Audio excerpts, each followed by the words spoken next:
X party divorce क्या होता है, इसकी कोर्ट प्रोसीडिंग क्या है, कैसे इसको लिया जाता है, और अगर कोई एक्स पार्टी डिवोर्स ले ले तो इसको कैसे निरस्त करवाया जा सकता है, और इसके अंदर और भी बहुत सारी बातें जो कि ज़रूरी हैं। नमस्कार दोस्तों, मैं हूं एडवोकेट धीरज कुमार, आपका स्वागत करता हूं आज की वीडियो में। दोस्तों आज हम बात करेंगे एक्स पार्टी डिवोर्स के बारे में।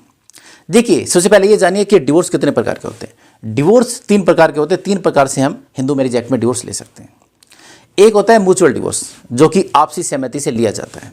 दोनों पार्टियां मिल करके कोर्ट के सामने एप्लीकेशन लगाती हैं, आवेदन करती हैं और उसमें डिमांड करती है कि हम दोनों को आपसी सहमति से डिवोर्स दिया जाए। सेक्शन 13B(1)(2) में ये लिया जाता है। तो कोर्ट नॉर्मली प्रोसीडिंग में एक्स पार्टी डिवोर्स दे देती है। हालांकि इसके अंदर कुछ कंडीशंस होती है। 1 ईयर सेपरेशन जरूरी होता है, साथ में 6 मंथ का 1 ईयर सेपरेशन के बाद जो फर्स्ट मोशन होता है उसमें गैप की जरूरत होती है। तो नॉर्मली कुल मिलाकर 18 मंथ्स की प्रोसीडिंग होती है, लेकिन उसके लिए भी काफ़ी जजमेंट्स हैं कि उनको भी सेट असाइड किया जा सकता है। सेकेंड डिवोर्स होता है कंटेस्टेड डिवोर्स, जो कि हम नॉर्मली फाइल करते हैं कि भी एक पक्ष तलाक लेना चाहता है, दूसरा पक्ष तलाक लेना नहीं चाहता। जो तलाक लेना चाहता है वो पक्ष कोर्ट के अंदर एप्लीकेशन लगाता है। सेक्शन 11, सेक्शन 12 और सेक्शन 13 सब क्लोज 1 में ये एप्लीकेशन लगाई जाती है। वॉइड मैरिज, वॉइडेबल मैरिज और कंटेस्टेड डिवोर्स में नॉर्मली जैसे ग्राउंड होते हैं क्रूरल्टी के और बहुत सारे होते हैं, उनके बेस पर हम डिवोर्स लेते हैं। तो ये ग्राउंड है और ये सेक्शंस है जिनके अकॉर्डिंग कंटेस्टेड डिवोर्स फाइल किया जाता है। अब आता है x party divorce. X party divorce इस कंटेस्टेड डिवोर्स का ही रूप है। मतलब आपने सेक्शन 11, 12 और 13 सब क्लोज 1 में आपने अपनी एप्लीकेशन लगाई हुई है, आपने आवेदन किया हुआ कि मुझे डिवोर्स दिया जाए। ऐसे में अगर अपोजिट पार्टी कोर्ट के अंदर अपीयर नहीं होती है तो वो एक्स पार्टी डिवोर्स हो जाता है। मतलब आपने अगर डिवोर्स कंटेस्टेड फाइल किया हुआ है, उसके अंदर पार्टी अपीयर हो जाती है तो केस चलता है और उसके बाद वो आपका जजमेंट आता है तो वो आपका कंटेस्टेड डिवोर्स है।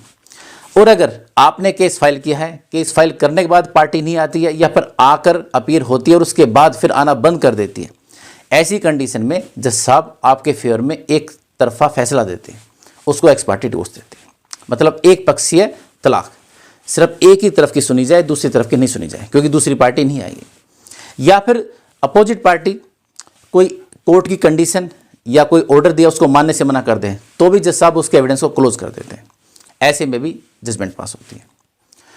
तो ये 3 तरीके हैं डिवोर्स लेने के। तो हम इसमें बात करते हैं कि जो ये एक्स पार्टी डिवोर्स है ये कैसे लिया जाता है, इसकी प्रोसीडिंग क्या है। देखिए, सबसे पहले जैसे मैंने नॉर्मल बताया, आप कोर्ट के अंदर केस फाइल करते हैं। सेक्शन 11, 12 या 13 सब क्लोज 1 में किसी में भी आपने फाइल किया, जज साहब उसको देखते हैं, कंसिडर करते हैं, हाँ भी आपका डिवोर्स बनता है।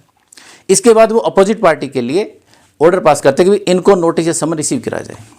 अब समन जाते हैं 2 तरीकों से। एक तो जो कोर्ट का सर्वर लेकर जाता है, बाई हैंड वहाँ रिसीव करवाता है। दूसरा जो आपके वकील साहब यहाँ से नॉर्मली स्पीड पोस्ट या जो भी रजिस्ट्री पोस्ट जो भी उनको लगे और या कोर्ट ने ऑर्डर दिए हो उसके अकॉर्डिंग बाई पोस्ट भेजा जाता है। कुरियर भी हो सकता है, कुछ भी, किसी भी कंडीशन से, कैसे भी। अब अपोजिट पार्टी के पास नोटिस जाता है। अब वहाँ से अगर रिपोर्ट आती है कि भी उन्होंने उसको रिसीव कर लिया है या फिर दरवाज़ा बंद मिला, मतलब मकान लॉक था, या फिर कोई अलग कंडीशन की उन्होंने लेने से मना कर दिया, किसी प्रकार का भी, जैसे कि बाई हैंड गया है कोर्ट के रिसीवर के थ्रू या फिर आपने बाई पोस्ट सेंड किया है, उनमें से कोई सी भी ऐसी चीज़ लिख कर आ जाती है तो कोर्ट समझती है कि हाँ भाई इन्होंने एक हिसाब से रिसीव किया है, या रिसीव नहीं भी किया है तो दोबारा ऑर्डर कर देती है कि अगर ये आ जाता कि मकान लॉक मिला या लेने से मना करते तो उसमें तो दोबारा कोर्ट नहीं भेजती है, लेकिन लॉक मिला तो उसमें भेज देती है, या फिर एड्रेस गलत लिखा हुआ ऐसा लिख कर आ गया तो भी दोबारा के लिए ऑर्डर कर देती है। नॉर्मल कोर्ट इसके अंदर जरूरी नहीं होता कितनी बार ऑर्डर पास करे, लेकिन नॉर्मली 1 से 3 बार तक ही ऑर्डर पास किया जाता है। मतलब एक बार में भी ऑर्डर पास करके काम हो सकता है, दोबारा नहीं है कि जो साहब उसको दोबारा भेजें। लेकिन नॉर्मली ये माना जाता है कि अगर नहीं हो तो जो साहब दूसरी या लास्ट तीसरी बार तक भेज सकते हैं, लेकिन कोर्ट के ऊपर डिपेंड करता है। अब हमने नोटिस भेजा है, नोटिस चला गया है, नोटिस मिलने के बाद भी पार्टी नहीं आती, अपीयर होती है, तो कोर्ट समझती है कि भी अपोजिट पार्टी जानबूझकर अवॉइड कर रही है, जानबूझकर इस केस में नहीं आना चाहती है। ऐसे में अगर जज साहब कंसीडर करें, समझे, तो वे एक काम और कर सकते हैं, वे इसके अंदर पब्लिकेशन के ऑर्डर कर सकते हैं कि चलो भाई नहीं आ रही तो एक पब्लिकेशन का, पब्लिकेशन मतलब न्यूज़पेपर में हम निकलवा देते हैं कि भाई ये केस इस कोर्ट में चल रहा है और इस व्यक्ति ने इसके खिलाफ ये केस फाइल किया हुआ है, और अपोजिट पार्टी को सूचित किया जाता है कि वो कोर्ट के अंदर अपील हो। दूसरा चस्पे के ऑर्डर किए जा सकते हैं। चस्पा होता है कि किसी सम्मन को किसी के घर पर, मतलब जो मकान जो एड्रेस है उसी पर चिपका करके और वहाँ का फोटो खींच करके कोर्ट के अंदर लगाना। तो इस प्रकार के ऑर्डर भी कोर्ट कई बार कर देती है। अब अगर ऐसा होने के बाद भी अपोजिट पार्टी कोर्ट के अंदर नहीं आती है तो नॉर्मली जैसा आप इशू फ्रेम करते हैं, इशू फ्रेम होते हैं मतलब कि ये डिसाइड करते हैं कि किन किन पॉइंटों पर मुझे डिवोर्स इनका बनता है और मुझे इनको देना है। आपने कितने भी ग्राउंड लिए हो, जज साहब उन सबको कंसीडर करते हैं। लेकिन नॉर्मली जब कंटेस्टेड डिवोर्स होता है, अपोजिट पार्टियाँ होती है, तब इन चीज़ों को में ज़्यादा ध्यान दिया जाता है, आर्गूमेंट भी होती है। नॉर्मली जज साहब इनमें अपने बेस पर जो भी हमने लिखे होते हैं अपनी पेटिशन में उसको कंसीडर कर लेते हैं और इशू फ्रेम करके, और हमको ये कहते हैं कि आप इसमें एक्स पार्टी एविडेंस फाइल कीजिए। एविडेंस जैसे कि नॉर्मली एक केस के अंदर कंटेस्टेड डिवोर्स चल रहा होता है, उसके अंदर हम एफिडेविट देते हैं। Evidence by the way of affidavit उसको बोला जाता है। तो ऐसे इसके अंदर x party evidence by the way of affidavit दिया जाता है। हर स्टेट में अलग अलग होता है। जैसे दिल्ली के अंदर देते हैं तो एक्स पार्टी उसके अंदर लिखना पड़ता है एक्स पार्टी एफिडेविट, लेकिन जो स्टेट होते हैं कहीं उसके अंदर वो लिखना नहीं पड़ता। अंदर की स्टोरी सेम ही रहती है। जैसे हमारे यहाँ दिल्ली में क्या है, यहाँ थोड़ा सा चेंज कर देते हैं उसको। जैसे नॉर्मली हम कोई भी पेटिशन में है उसको दैट से स्टार्ट करते हैं, दैट द पेटिशनर या प्लेंटिफ उस तरह से, लेकिन उसके अंदर आई से स्टार्ट हो जाता है, आई फर्दर से, इस तरह से स्टार्ट हो जाता है। लेकिन कई स्टेटों में नॉर्मल एज इट इज ही रहने दिया जाता है, सब कुछ सेम ही रहता है। जो भी एग्जिबिट होते हैं वे सब चीज़ें सेम टू सेम रहती हैं। कई स्टेटों में क्या है कि लास्ट में लिखा जाता है कि भाई अब तक इस कोर्ट में जो भी हमने सबमिटिंग नोटिस किए उसकी रिसीविंग भी हुई है, लेकिन अपोजिट पार्टी नहीं आती है। और कई जगह नहीं भी लिखा जाता, as it is same to same दे दिया जाता है। अब जज साहब क्या करते हैं, भाई आपने evidence by the way of affidavit file किया, कोर्ट ने उसको कंसीडर किया, कंसीडर करके उसको टेंडर किया। टेंडर होता है कि उसी वक्त उसको एग्जिबिट किया जाना। साथ में जो पार्टी होती है, जो पेटिशनर होता है जिसने केस फाइल किया होता है डिवोर्स का, उसकी स्टेटमेंट होती है और वहाँ रिकॉर्ड करके उनके साइन ले लिए जाते हैं। तो क्रॉस करने के लिए तो कोई होता है नहीं, तो नॉर्मली स्टेटमेंट ही होती है। तो स्टेटमेंट ये कि भी मैं आज ये एफिडेविट दे रहा हूँ, ये मेरी एग्जिबिट है, इतना ही होता है, ज़्यादा कुछ नहीं। जज साहब चाहे तो कुछ क्वेश्चन उनसे पुट कर सकते हैं, बाकी उनकी मर्जी होती है पुट करें या नहीं करें। तो इस प्रकार से ये होने के बाद फिर जज साहब उस मैटर को डायरेक्ट आर्गूमेंट में या फिर जजमेंट में लगा सकते हैं। आर्गूमेंट करने वैसे कोई ऐसा पॉइंट होता नहीं है, क्योंकि जो चीज़ सामने होती है, लेकिन कई बार लगा भी देते हैं ठीक है आर्गूमेंट में, नहीं तो नॉर्मली बोलते हैं वकील साहब ठीक है जजमेंट में देता हूँ, आप आ जाइएगा। जजमेंट में भी जज साहब की मर्जी है, चाहे तो उसको डिसमिस कर सकते हैं। इसके अलावा जो जिसने केस फाइल किया हुआ है, जो केस में पेटिशनर है, वो चाहे तो और भी लोगों की गवाही करवा सकते हैं। मतलब ये नहीं कि अपने लिए दिया है, और लोगों की भी गवाही के लिए उनके भी एफिडेविट कोर्ट में लेके आ सकते हैं। तो कोर्ट नॉर्मली उनको कंसिडर करके, कभी खैर ऐसा मौका नहीं होता कि डिसमिस किया जाए, नॉर्मली अलाउ ही किया जाता है। लेकिन 1% अगर लगे तो कोर्ट कोई ऐसी कंडीशन लगा सकती है, डिसमिस भी कर सकती है, लेकिन ऐसा नॉर्मल किया नहीं जाता। नॉर्मल उसको अलाउ ही किया जाता है, क्योंकि अपोजिट पार्टी तो होती नहीं किसी बात को कहने के लिए, मना करने के लिए, डिनाई करने के लिए। आपने कुछ भी लिखा हो, कुछ भी बोला हो, तो जज साहब उसको सच मानकर कंसीडर करके नॉर्मली जजमेंट पास कर देते हैं। तो जिस व्यक्ति ने डिवोर्स फाइल किया हुआ है उसको डिवोर्स मिल जाता है। तो ये होता है आपका एक्स पार्टी डिवोर्स। जज साहब सीपीसी के, सिविल प्रोसीजर कोर्ट के ऑर्डर 9 रूल 6 के अकॉर्डिंग इसमें जजमेंट पास करके आपको एक्स पार्टी डिवोर्स दे देते हैं। अब बात करते हैं कि अगर किसी के खिलाफ एक्स पार्टी डिवोर्स फाइल हो चुका है, मतलब जजमेंट पास हो चुकी है, और ऐसी कंडीशन में उसको पता लगता है, तो वो क्या एक्शन ले सकता है।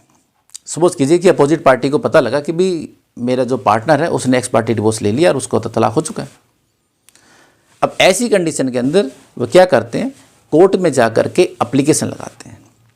ऑर्डर 9 रूल 13 सीपीसी, ये भी सिविल प्रोसीजर कोर्ट के अंदर लगते हैं कि भी set aside the judgement dated, जो भी जिस डेट को पास किया गया था उसको सेट असाइड किया जाए, और साथ में इस केस को दोबारा से रीओपन करके चलाया जाए। इसमें रीज़न भी दिए जाते हैं कि भी मैं उस वक्त बीमार था, मेरी तबीयत ख़राब थी, मैं इसलिए कोर्ट में नहीं आ सका, या फिर मैं दिल्ली मतलब बाहर गया होता अपने स्टेट से, और भी कोई रीज़न दिया जा सकता है कि मुझे पता नहीं लगा, या फिर मैं अपनी जॉब के सिलसिले में बाहर गया हुआ था, या मुझे किसी ने बताया नहीं, या उन्होंने भाई ये जो अपने मेरी सिग्नेचर है या जो भी चीज़ें उन्होंने फेक इसके अंदर डाली हुई है, लिखी हुई है। तो इस तरह के एलिगेशन या बातें कही जाती हैं और कोर्ट के अंदर एप्लीकेशन लगाई जाती है। इसके बाद कोर्ट उसको कंसीडर करता है और सेट असाइड नॉर्मल हो जाता है कि भाई ठीक है आपने एप्लीकेशन लगाई, हम इसको कंसीडर करते हैं, एक्सेप्ट करते हैं और अपोजिट पार्टी को नोटिस कर देते हैं। फिर से केस दोबारा से स्टार्ट होता है। जैसे नॉर्मली एक कंटेस्टेड डिवोर्स हम फाइल करते हैं, वो स्टार्ट होता है, उसमें डब्ल्यूएस दिया जाता है, फिर उसके अंदर आर्गूमेंट होती है, एविडेंस होती है, तो ये सेम टू सेम चीज़ प्रोसेस उसमें चलता है। अब अगर कोर्ट इसको कंसिडर नहीं करे, मना कर दे, तो ऐसे फिर उसकी आती है अपील कि ऊपर कोर्ट में जाकर हम इसके खिलाफ अपील डाली जाए। तो नॉर्मली अपील इसकी हाई कोर्ट आती है। तो ये तरीका है एक्स पार्टी डिवोर्स का कि इस प्रोसीडिंग में इस प्रकार से एक्स पार्टी डिवोर्स की प्रोसीडिंग चलती है, एक्स पार्टी डिवोर्स लिया जाता है और उसके बाद अगर किसी को लगे कि मेरे खिलाफ ये गलत ऑर्डर हुआ है या मेरी नॉलेज में नहीं था या फिर उन्होंने कुछ गड़बड़ करके करवाया है, तो इस प्रकार से अपोजिट पार्टी भी कोर्ट में इस केस को दोबारा से रीओपन करवा सकती है। अब बात करते हैं मैरिज की। नॉर्मली इसके अंदर होता है कि कोई भी अगर ऐसी जजमेंट आती है या कोई ऐसा ऑर्डर आता है तो उसमें 90 डेज़ का टाइम होता है। मतलब ऐसी जजमेंट एक्स पार्टी आने के 90 दिन बाद आप शादी कर सकते हैं। तो जब भी कोई एक्स पार्टी डिवोर्स हो जाए तो यानी कि एकदम से आपको मिल गया तो आप शादी कर ले, तो आपके पास 90 डेज होते हैं ताकि अपोजिट पार्टी को मिले तो वो भी ऊपर अपील या रिवीजन में जा सके, तो इसके बाद आप शादी कर सकते हैं। एकदम से शादी नहीं कर सकते। इस बीच अगर कोई जाकर स्टे ले आए और आपको नोटिस रिसीव करा दे तो आपकी शादी नहीं मानी जाएगी। आपने की है तो, या आपने की है तो वो बाइक भी मानी जाएगी, और उस पर स्टे हो गया तो आप शादी कर ही नहीं सकते। तो इस बात को कंसिडर कीजिएगा। दोस्तों ये मैंने आपको बताया एक्स पार्टी डिवोर्स की पूरी फुल प्रोसीडिंग किस प्रकार से चलती है, किस प्रकार से जज साहब इसके अंदर जजमेंट पास करते हैं, और अपोजिट पार्टी को पता लगता है तो वो कोर्ट में किसी प्रकार सेम कोर्ट में जो ट्रायल कोर्ट है उसके अंदर एप्लीकेशन लगाकर सेटिस्फाइड करवा सकती है या ऊपर अपील भी जा सकती है। दोस्तों आशा करता हूँ आज की वीडियो आपको पसंद आई होगी। अगर आप मुझसे कॉन्टैक्ट करना चाहते हैं तो नीचे दिए मेरे नंबर 9278134222 पर कॉल करके मुझसे कॉन्टैक्ट कर सकते हैं। अगर मुझसे मीटिंग करना चाहते हैं तो दिल्ली द्वारा कोर्ट में या सुप्रीम कोर्ट में मेरे चैम्बर में आकर मुझसे मीटिंग कर सकते हैं। तो मिलते हैं एक नई वीडियो में नई जानकारी के साथ, तब तक के लिए नमस्कार।